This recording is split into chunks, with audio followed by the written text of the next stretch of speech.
But I think that it was a long kind of period that there were mostly four of us that were there actually.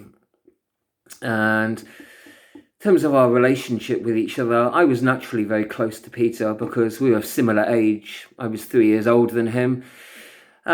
He had quite severe disabilities, in fact. So he was born with some disability. He had difficulty walking and had to have special shoes. And later he had, I think, a problem with his brain. He had water on the brain, and that was very hard. He had operation in hospital. And I think as a result of that, sadly, he lost his sight as a result of that. And I do remember clearly when that happened. It was such a sad thing for all of us, actually. Incredibly sad, just to witness how awful it was for him. He had a physical disability before that. He'd struggled with his walking and that, and then suddenly lost his sight and became virtually blind. It's sad just to think about it, actually. I remember I broke down in tears crying about it, actually, because he was a bit younger than me, really. We were given special glasses by the NHS, so we could see through as he would, and it was just completely dark, or just like a little bit of reflection, but very little, very partially sighted. He struggled incredibly with it, and I think he did amazing to keep going with it, actually. I was amazed at how well he coped, to be honest. He kept going to school, although he went to specialist school where he needed extra support. But yeah, really, it was just incredible. And I think Christine was amazing with him. She really did everything. She spent a lot of time with him, taking him to special support groups, arranging for him to get to the right schools, appointments. She was very devoted and appeared very caring with him, actually. I think they've maintained a close relationship through that. She was incredibly supportive, as far as I could see, with that. And I think that really played well with her because she actually had so much energy to put into that, into arranging things. And I think she'd been quite frustrated because she told the doctors beforehand, what had happened and given them the warnings. She was so upset, actually, that they hadn't acted on what she told them. And I think it's really sad to know that if they'd acted sooner, it's possible his sight loss could have been prevented. But I think he got awarded negligence out of court or something some years later. So they paid him compensation for that. So thankfully, at least he was able to sort of get a house equipped to help him with those disabilities. So, I mean, that's one thing at least. It won't ever give him his sight back, But I know that severely handicapped him at that point. I suppose because of that, when we were playing games together, as we often would, we were a similar age. I was a bit older in our age, I suppose. So we often played games. We had He-Man action figures. Actually, I had Lion-O and He-Man together. I got them both. I had Monwa too. I don't know how that was. We weren't allowed to watch Grange Hill because it could have some upsetting things. But I was able to watch Monwa and He-Man battle each other and all this. I collected the little figurines, and me and Peter played with them. We had our little battles with them, and sort of we'd lose them in the garden. And we had Lego. We used to play and build houses together. And we generally got on well. We'd bicker occasionally. Christine or Richard would sort of step in occasionally. But we mostly got on quite well. We were quite brotherly and quite close. I think there were, we made up games as well. I think there was occasions where, I felt on a few occasions where the games got a little bit rough, and I made some bad judgments. There was one thing I regret, like we were running up and down a garden playing one day, and this was after he'd lost his sight, and he went running down the garden and didn't know where the garden ended, of course, and there was a garage at the end of it, and he ran into it, and his arm went through the window and cut all his arm. through the glass. And, that was my fault. And, what was I doing? And I suppose you learn through that. And I think, shit, that was bad of me. But I was young, and I guess that's hindsight, isn't it? But we played. Sometimes, occasionally, it got rough. But I tried to be sort of like create games that would allow him to still sort of like compete. Even with his disability, he was quite competent. If you allowed for that, still. He was quite able to sort of join in, on various things. Still, you'll always have to sort of announce like that you're approaching him. You don't want to sneak up on him like that. It's kind of horrible, isn't it? And I think we generally got on quite well when we played. Actually, I think we played kind of quite fairly. I think it's just occasionally that got out of hand, but that's the exception, really. And sometimes we got on so well. In fact, he used to follow me over across the road to my friend's house.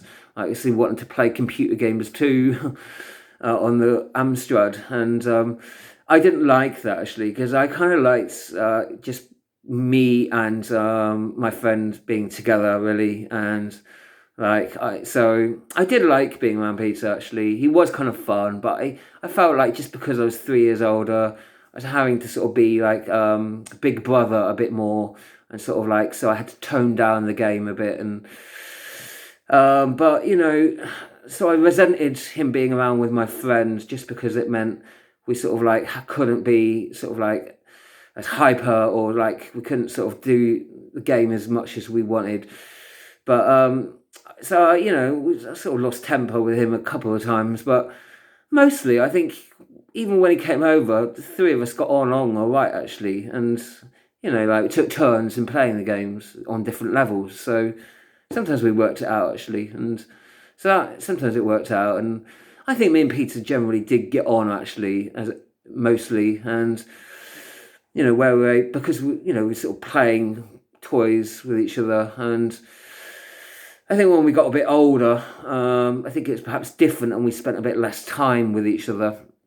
I think with Anna and Daniel, the biological children of Christine and Richard, I think they were a bit older, so we didn't play games as much or spend as much time with each other. Anna was 3 years older than me.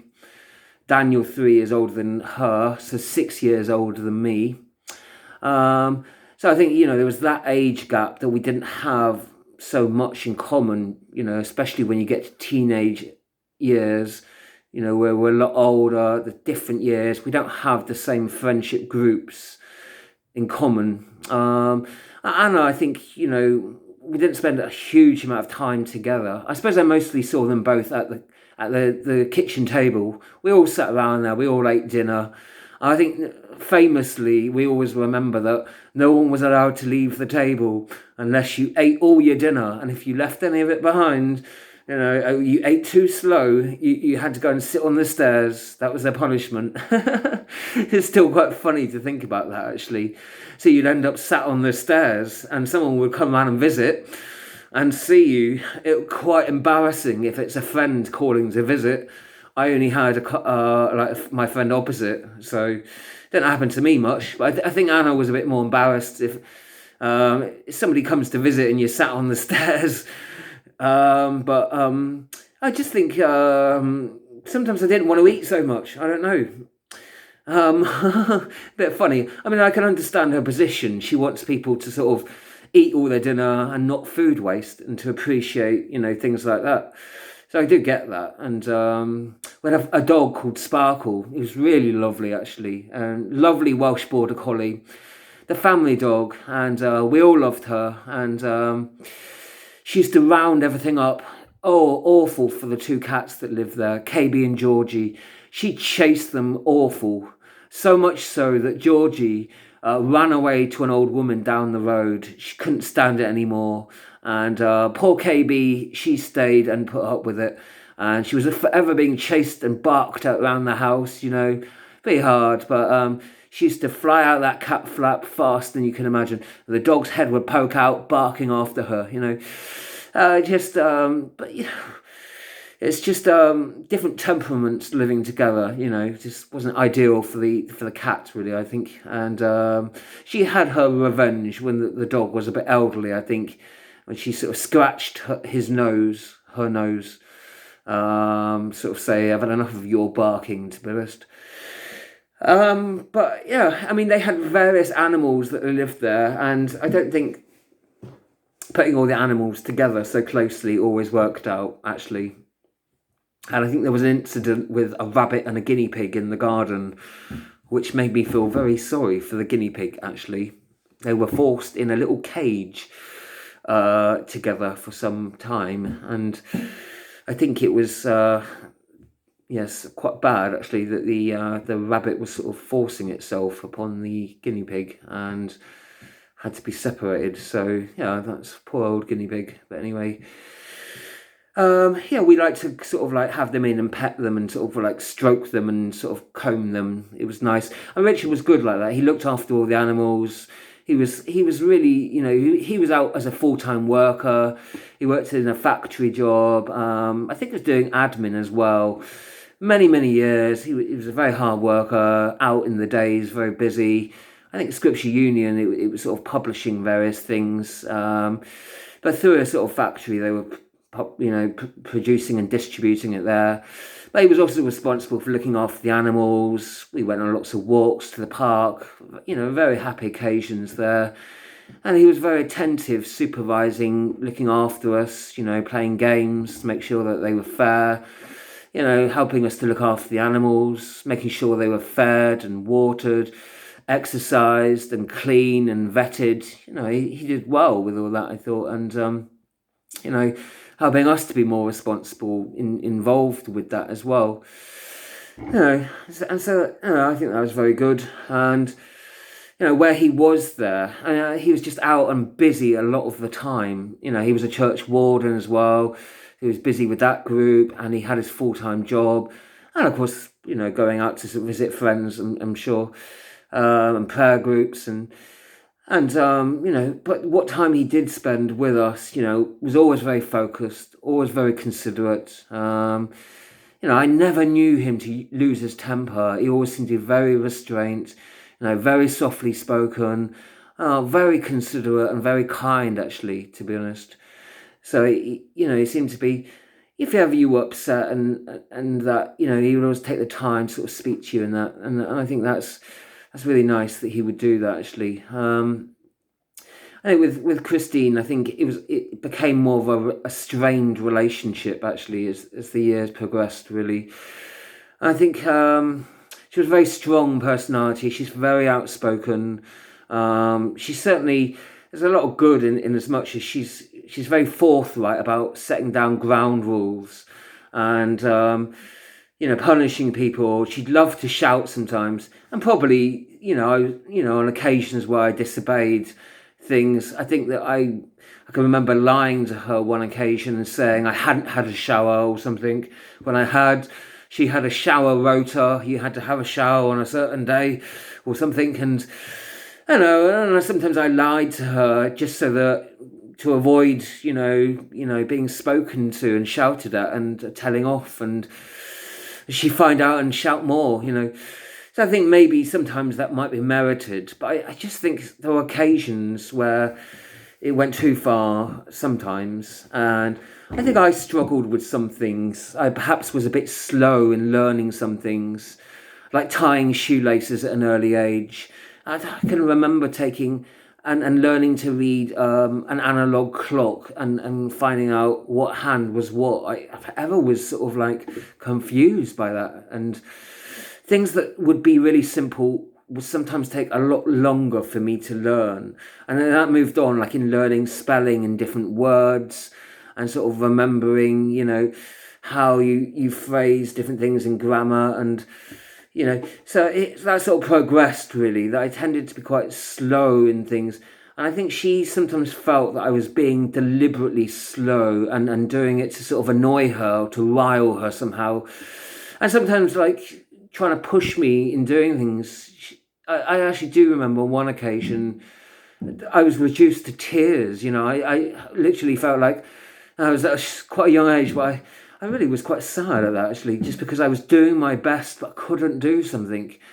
And so, I think there were occasions where she would shout too much like that. There was one occasion where she felt I had stolen Monopoly money and made the game unplayable.